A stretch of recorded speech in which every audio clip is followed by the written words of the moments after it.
신학교에서요 선교학을 가르치는 티모시 워너라는 교수님이 계신데요.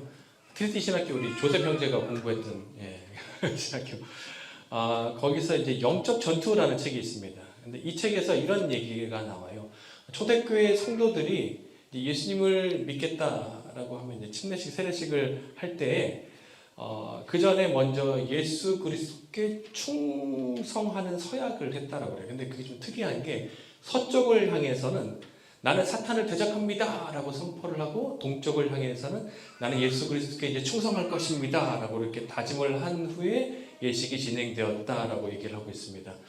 초대교회 성도들은 예수님을 믿고 난 다음부터는 이제는 영적 전쟁이 일어나고 있구나 라는 것을 인식하면서 그렇게 신앙생활을 시작했던 것 같아요.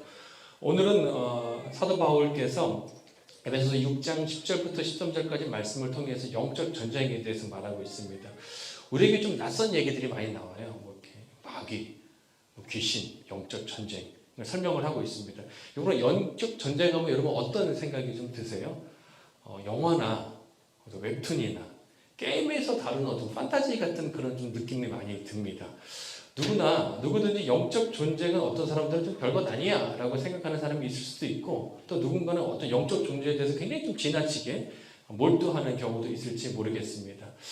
기독교 이단들은요 지나치게 사탄 또 귀신을 강조하고 대적하는 사역들을 좀 많이 합니다. 반면에 복음주의 안에서 일부 교회에서는 또 귀신에 대해서 전혀 말하고 있지 않아서 영적 전쟁에 대해서 무지한 그런 경우도 있다라는 거죠. C.S. 루이스가 이런 얘기를 했어요. 사람이 범하는 두 가지 실수가 있는데, 하나는 마귀의 존재를 지나치게 강조하는 것이고, 다른 하나는 마귀의 존재를 인정하지 않는 것이다 라고 얘기했습니다. 만왕의 왕 되시고 창조주 되신 하나님을 믿는 성도들이 사탄을 막 두려워하고 무서워하면서 일상생활에까지 영향을 끼치는 것은 잘못된 것이죠. 근데 반대편에서, 또 다른 편에서 우리 주변에 보이지 않기 때문에 그런 것들을 완전 무시하고 있으면 실제 우리 삶에 존재하고 있는 영적 전쟁을 우리가 대비하지 못하는 또 꼴이 된다라는 것입니다. 베드로전서 5장 8절인데요. 이렇게 나옵니다. 이렇게 한번 읽어볼까요? 시작. 근신하라, 깨어라, 너희 대적 마귀가 우는 사자같이 두루다니며 삼킬 자를 찾나니.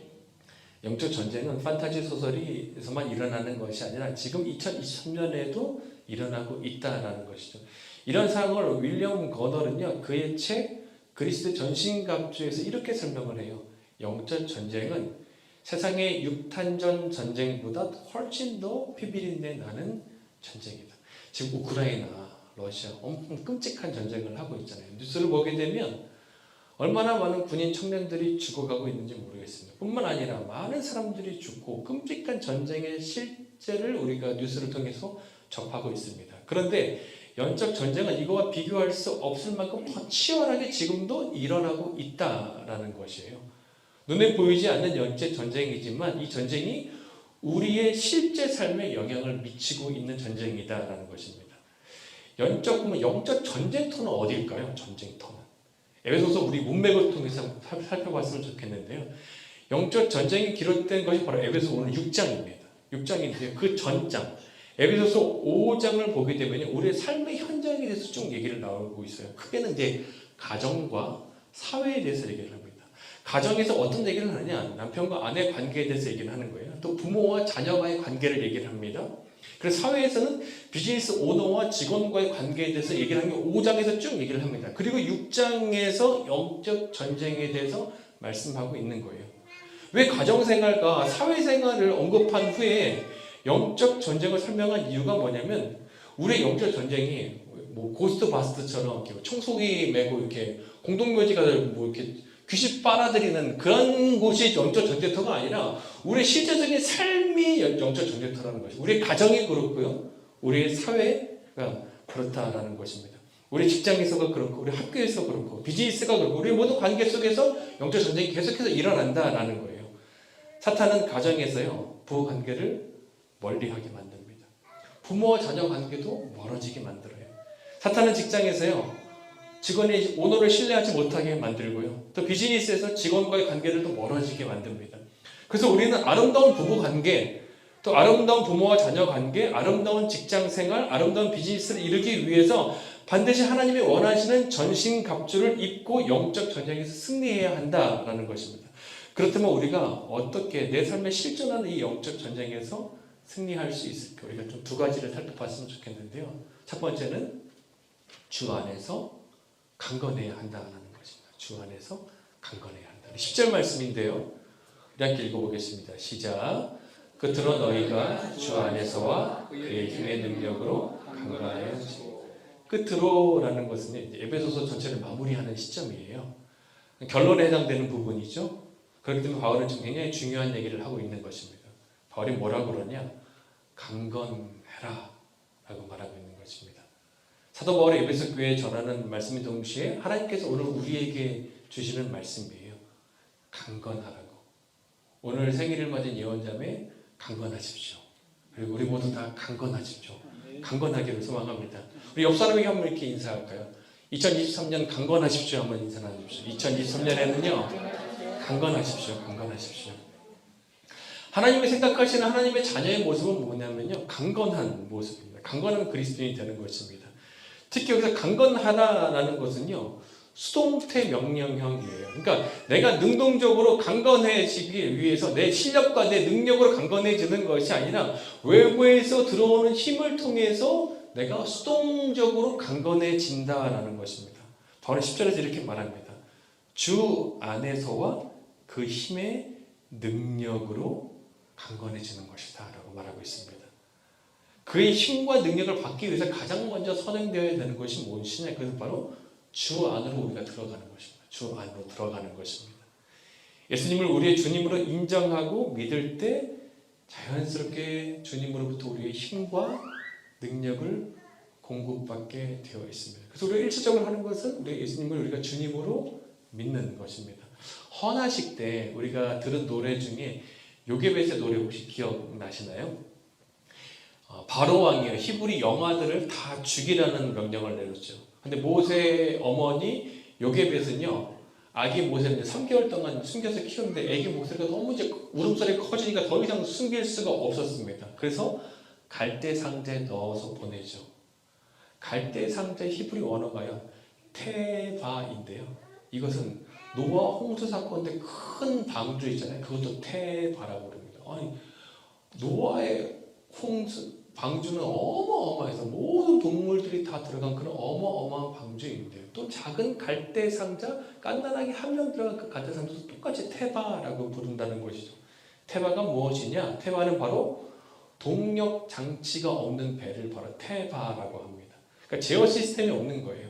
닷도 없고요, 돛도 없습니다. 가고 멈추는 것, 방향, 속도 모두가 다 하나님께 달린 배인 거예요. 그래서 노아의 커다란 방주도 또 모세의 작은 갈대 상자도 모두 다 테바라고 이렇게 부르는 것입니다. 핸들을 하나님께 맡기는 것입니다. 그러니까 하나님이 주인 되어 주시기 때문에 그때부터 노아를 인도해 주셨고 모세의 삶을 인도해 주셨습니다. 우리의 삶에도요 예수님이 나의 주인입니다 라고 인정하고 고백해야 합니다. 나의 삶의 주인이 예수님이십니다. 우리 가정의 주인도요 예수님이십니다. 내 사업의 주인도 예수님이십니다. 나의 학업의 주인도 예수님이십니다. 우리 교회의 주인도 예수님이십니다. 가고 멈추는 것, 방향, 속도 모두 다 예수님께 맡겨드립니다. 하나님 주인 되주셔서 인도하여 주십시오. 그렇게 우리가 선포하고 그분의 주권을 우리가 인정해 드릴 때 주 안에 거할 때 그분의 힘과 능력으로 우리가 강건해질 수 있다라는 것이죠. 2024년 내 무릎 막 하면서 바둥바둥 막 머리 골치 아프면서 잠 못 자 그렇게 하지 마시고요. 하나님 앞에 맡겨드리면서 그분께 주는 힘과 능력으로 일어나는 2024년 되기를 소망합니다. 두 번째는요. 그것은 바로 전신갑주를 입어야 한다라는 것이죠. 우리 영적 전쟁에서 이기기 위해서 전신갑주를 입어야 합니다. 11절 말씀인데요. 이렇게 읽어보겠습니다. 시작. 마귀의 관계를 능히 대적하기 위하여 하나님의 전신갑주를 입으라. 바울은 전신갑주를 입으라 하고 말합니다. 바울은 어디서 이 전신갑주의 인사이트를 얻었을까? 그는 로마 감옥에 있었기 때문에 로마 군인들이 입은 아마 그 투구, 여러 가지 방패, 칼, 전신갑주를 보면서 아마 그런 그림을 떠올렸을 것 같아요. 그리고 이사야 59장에 보게 되면 구원의 투구 뭐 그런 얘기들이 나옵니다. 그러니까 아마 이사야의 말씀과 자기가 보고 있는 로마 군인들의 모습을 통해서 6가지의 전신갑주에 대한 이미지를 떠오르게 됩니다. 바울은 우리가 전신갑주를 입어야 되는 이유에 대해서 이렇게 말하고 있습니다.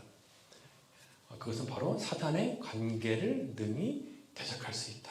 관계라는 헬라어 단어가요, 메토데이아인데요. 이것은 겉모습은 우리 그럴듯하게 나이스하게 보이지만 사실은 날카로운 칼을 품고 있는 것이 바로 사탄의 관계다라는 그런 뜻입니다.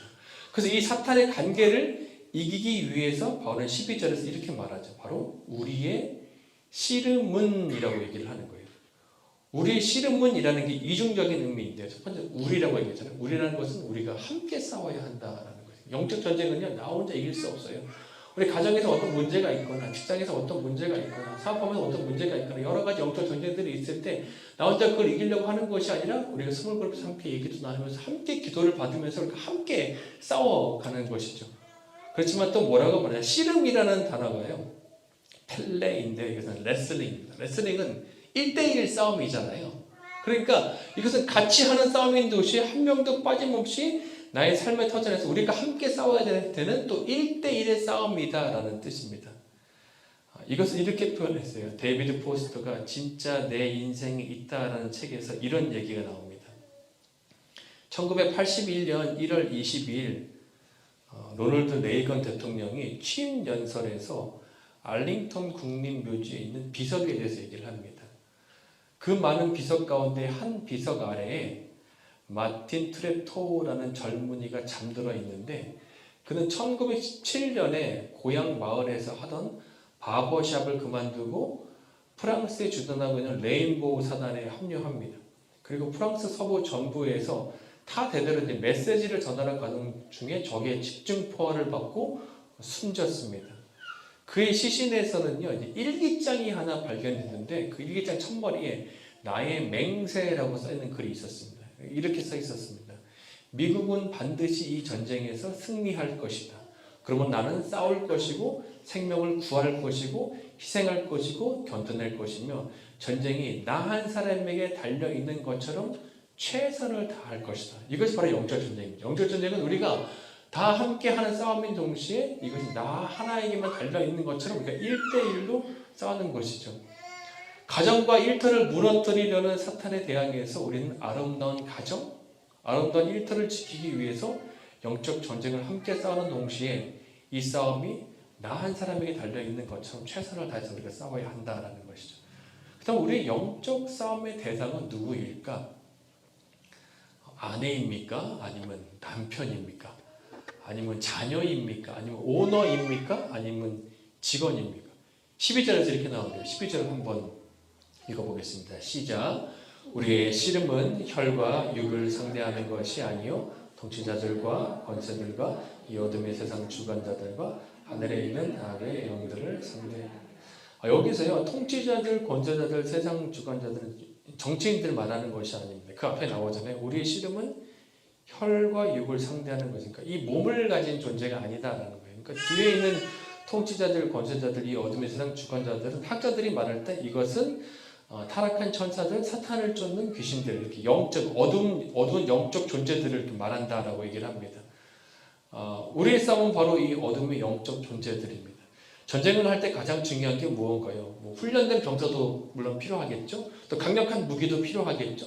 또 치밀한 작전도 필요합니다. 근데 가장 제일 중요한 게 적이 누구인지 우리가 제대로 파악하는 거예요. 적이 동쪽에 있는데 서쪽에서 전쟁을 한다면 잘못되는 것이죠. 사탄의 관계가 바로 그렇다는 거죠. 그 관계가 헷갈리게 한다는 거랬잖아요. 그럴싸하게 보이면 사실 칼을 품고 있는 것처럼 이 사탄의 관계는 이 영적 전쟁의 대상이 사람인 것처럼 계속해서 속인다라는 것이죠. 가정에서 부부의 관계를 일으키면서 나의 영적 전쟁의 대상은 남편이야. 나의 영적 전쟁의 대상은 아내야. 자식이 왜 이렇게 말을 안 듣지? 우리 직원들이 왜 이렇게 말을 안 듣지? 우리 사장님은 왜 그러지? 사장님 나쁘다고 하면서 계속 관계를 일으키는 게 영적 전쟁의 대상을 관계로 인해서 적을 잘못 이해하게 하는, 그래서 사탄의 관계라는 것이죠. 그래서 우리가 적을 반드시 알아야 합니다. 사탄은 가정에서 갈등을 일으키면서 아내를 미움의 대상으로 남편을 미움의 대상으로, 자녀를 미움의 대상으로, 그리고 직장에서 사장님을 미움의 대상으로, 비즈니스에서 직원을 미움의 대상으로 만들어 버린다라는 것이죠. 그런데 이 갈등의 이면에서 갈등을 만들어내고 관계를 파괴시키는 사탄이 존재하고 있다는 것을 우리가 알아야 한다는 것입니다. 그래서 우리 진짜 적을 잘 분별하는 건 그 사탄의 관계에 맞서서 우리가 싸우는 것, 그래서 우리가 전신갑주를 입어야 한다라고 말하고 있습니다. 반대로 말하면요, 사탄이 긴장하는 그리스도인은 누군가? 바로 적군과 악을 잘 구별하는 전신갑주를 입은 성도입니다. 가정에서, 직장에서, 학교에서, 비즈니스에서, 관계 속에서 문제가 생길 때 사람을 향해서 내가 분노를 쏟아내는 것이 아니라 이 상황의 이면에 악한 영적 존재가 활동하고 있어 이 관계를 지금 무너뜨리고 있구나. 사탄이 물러가게 할 때, 싸울 때 우리 가정과 우리 일터가 아름답게 다시 회복될 수 있다는 것이죠. 저를 포함해서 우리 모두가 2023년도에 우리 가정과 일터에서 사탄의 관계를 능히 잘 파악하고 대적할 수 있기를 소망합니다. 그럼 두 번째는요, 그것은 바로 악한 날에 일어설 수 있다는 것인데 우리 13절 함께 읽어보겠습니다. 시작. 그러므로 하나님의 전신갑주를 취하라. 이는 악한 날에 너희를 능히 대적하고 모든 일에 행한 후에 서기 위함이라. 여기서 악한 날은 어떤 미래 종말을 얘기하는 것이 아닙니다. 만약에 미래 종말에 있다라고 하면 지금 이 영적 전쟁 시급성이 한참 뒤에 일어난 일이기 때문에 지금 사실 급한 게 아니에요. 근데 예수님께서는 계속 승천하신 분부터 지속적으로 종말의 때라고 말씀하신 건 지금부터 마지막 때까지 모든 상황을 다 말하고 있는 것입니다. 우리 앞에 파도처럼 밀려오는 고난들이 있습니다. 한 파도 넘어가면 또 한 파도가 달려오는 거예요. 고난이 계속 찾아옵니다. 그때 우리가 전신갑주를 입지 못하면 떠내려갑니다.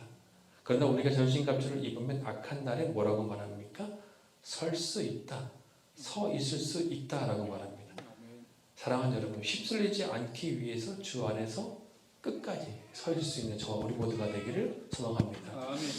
제가 참 좋아하는 목사님과는 존 메가더 목사님이 계세요. 근데 이 목사님이 이제 스코틀랜드에서 살 때 프레이저 버그에 있는 한 남자가 찾아와서 이렇게 물었습니다. 당신이 존 메가더죠? 맞습니다. 혹시 당신 아버지 이름이 잭 메가더입니까? 맞습니다. 그러자 그 사람이 이렇게 얘기하는 거예요. 당신 아버지가 30년 전에 다른 두 사람과 함께 이곳 아일랜드에 와서 하나님의 말씀, 복음을 전했습니다. 그때 제가 그 예배에 참석해서 나 이제 예수 믿어야지라고 결단하고 그때 내 삶이 변하게 되었습니다. 주님이 당신 아버지를 이곳에 보내주셨기 때문에 덕분에 제가 지금 이렇게 좋은 그리스도인이 되었습니다. 당신 아버지 뵙거든 이런 사실이 있었다고 꼭 말씀해 주세요 라고 얘기를 했어요. 그러자 그분이 또 이렇게 물었습니다. 근데 아버지 지금 어디 계시나요? 그래서 이 목사님이 얘기하신 거예요. 아버지 항상 그랬듯이 항상 지금도 사역자의 자리에서 열심히 사역하고 계십니다. 지금도 말씀에 충실하신가요? 그럼요. 여전히 충실하세요. 변함이 없으세요. 좋은 일이네요. 근데 그 나머지 두 분은 또 어떻게 됐습니까? 근데 유감스럽게도 한 분은 변절하셨고 한 분은 알코올 중독으로 돌아가셨습니다.